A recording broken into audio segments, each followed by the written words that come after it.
আবুল মিয়া ফর্সা বেশি বউটা তাহার কালো, এই কারণে বউটা তাহার লাগে না আর ভালো। বউটা তাহার কালো হলেও বড় ঘরের বেটি, বাপের বাড়ি খাইছে শুধু বড় মাছের পেটি। ভালো খেয়ে বড় হওয়া এই বেচারির মুখে, স্বামীর বাড়ির ভর্তাবাজি পান্তা কি আর ঢুকে। বউয়ের জ্বালা স্বামী গরিব, স্বামীর বউ তার কালো, তাই দুইজনে কয় এমন সংসার ভেঙে দেওয়া ভালো। দুইজনে বইলা তাদের দুই মানিকের কথা, এই সোনার সংসার ভেঙে দিল এই দুই মাতা পিতা।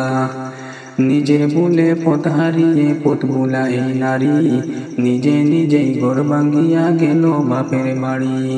ভেবেছিল ভাইয়েরা তার আগের মতো আছে, আর আগের মতো বাসবে ভালো, টানবে বুকের কাছে। বাপের বাড়ি গিয়ে দেখে ভাবনাটা তার ভুল, আর ভাই ভাবিদের হাতে এখন পিস কাটা আর হুর।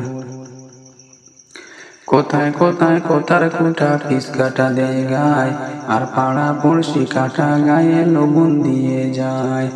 ভাই ভাবিদের কাছ থেকে এই আঘাত পাওয়ার পর আর বুঝতে পারে স্বামীর গড়ি নারীর আসল গড়। হেলায় হেলায় গড় ভাঙ্গিয়া গড় হারা এই নারী, আর চোখের জলে বুক বাসায় বৈশা বাপের বাড়ি। ওই দিকে স্বামী তাহার করছে আরেক বিয়া, আর বিয়ে করে পড়ছে জ্বালায় বাচ্চা দুটি নিয়ে।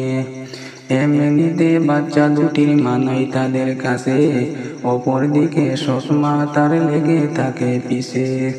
খানা দানা খায় না তারা, সারাটা দিন জিমায়, আর এদের নিয়ে বাপটা পড়ছে ফাটা বাঁশের চিপায়। আর চিপায় পড়ে বাপটা কান্দে বাচ্চা বাপের দোষে, মাটা কান্দে গড়গড়াইয়া বাপের ঘরে বসে।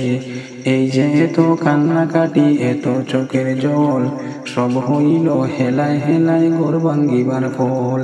কারো বুকে ঘর ভাঙ্গিবার স্বপ্ন যদি জাগে, এই কবিতা শুনে নিও ঘর ভাঙ্গিবার আগে।